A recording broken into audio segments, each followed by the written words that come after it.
Shalom, shalom, peuple de Dieu. Nous vous disons bonjour dans le beau et précieux nom de notre Seigneur Jésus-Christ. Nous revoilà encore aujourd'hui pour continuer nos enseignements.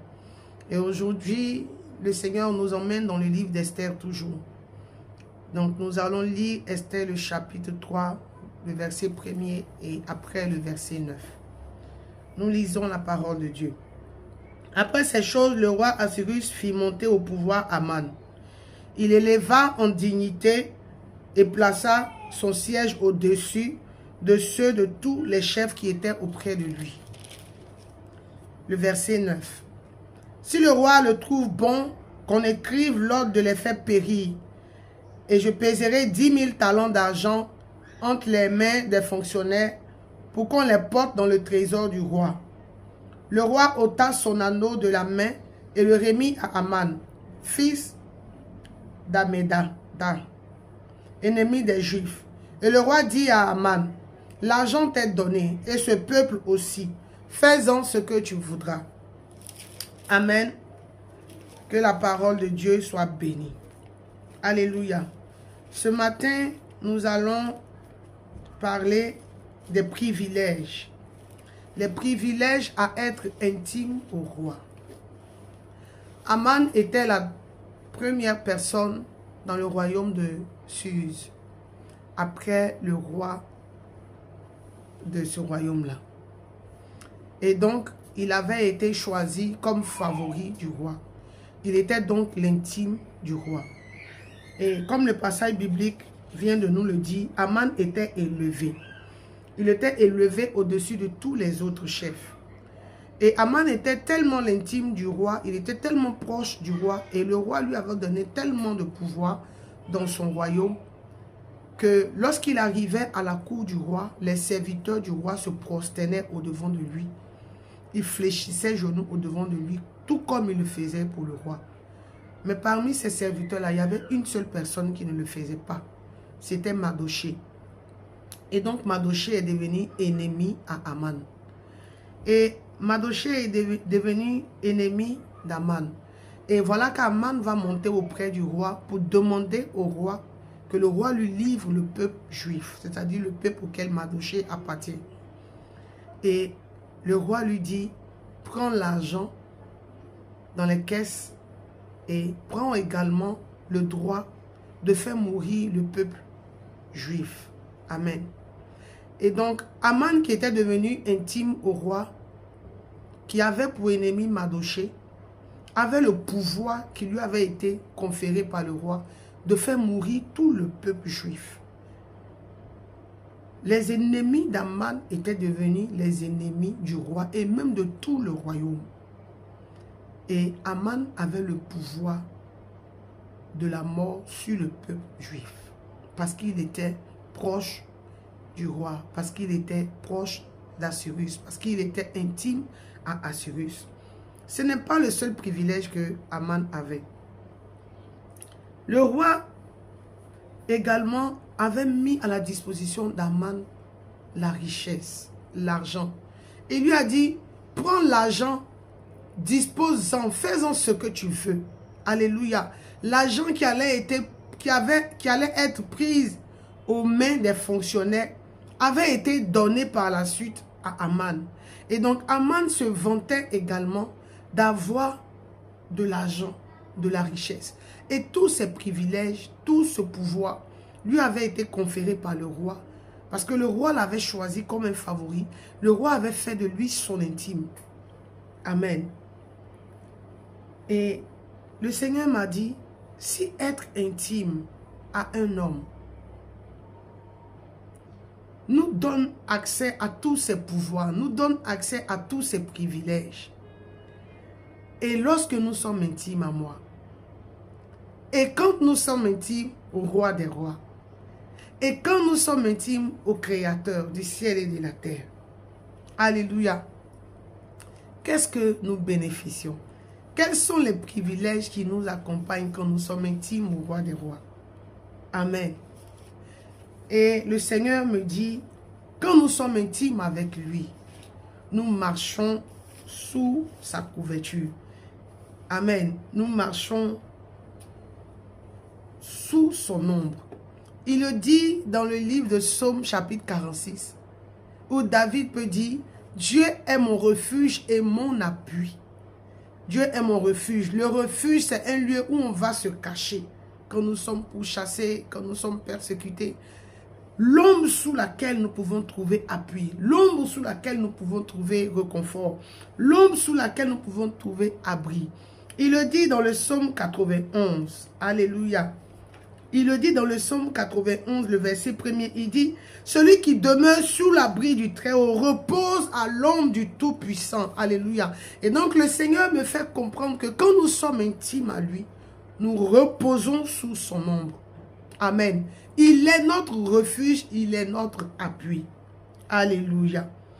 Il nous élève également au travers de Jésus-Christ de Nazareth, qu'il a souverainement élevé. Et lorsque nous acceptons Christ comme Seigneur et Sauveur, le Seigneur nous élève par le nom de Jésus, au travers de la résurrection de Jésus-Christ. Nous sommes élevés. Alléluia. La Bible dit que quand nous acceptons Jésus-Christ comme Seigneur et Sauveur, quand nous quittons tout, quand nous abandonnons toutes choses pour marcher avec lui, pour être son intime, il nous donne la gloire sur la terre et il nous la donne dans le ciel. Et donc le Seigneur nous élève également. Azuris avait élevé Mardochée et Dieu nous donne le privilège d'avoir l'élévation quand nous sommes intimes avec lui. Il ne s'arrête pas là. Il dit également que nos ennemis sont ses ennemis. Et il le dit dans le livre de Psaume, le chapitre 23.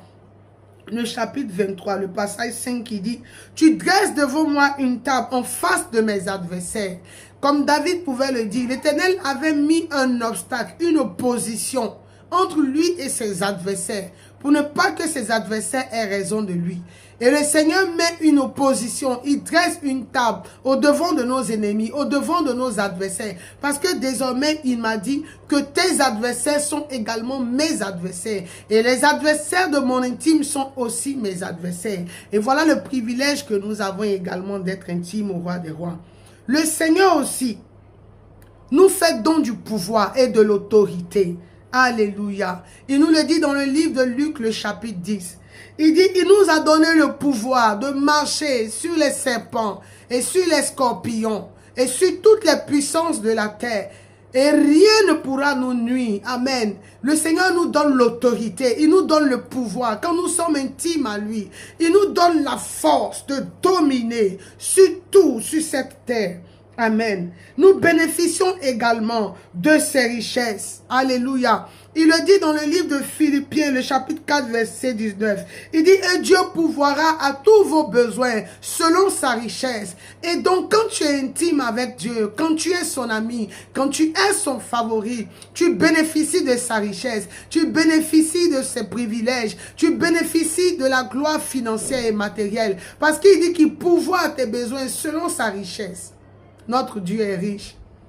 Et tout l'or et l'argent du monde sont à lui. Vous pouvez le lire dans le livre des Agées, chapitre 2, le verset 8. Je suis venu dire à quelqu'un, certainement qui se demande, comment être intime à Dieu? C'est une très belle question que tu te poses. Pour être intime à Dieu, il faut d'abord avoir accepté Jésus-Christ comme Seigneur et Sauveur. Et je disais tout à l'heure que Dieu nous choisit. Oui, Dieu nous choisit parce que lorsque nous disons à quelqu'un, accepte Jésus-Christ comme Seigneur et Sauveur, c'est un appel que le Seigneur lance. Et il faille que tu acceptes.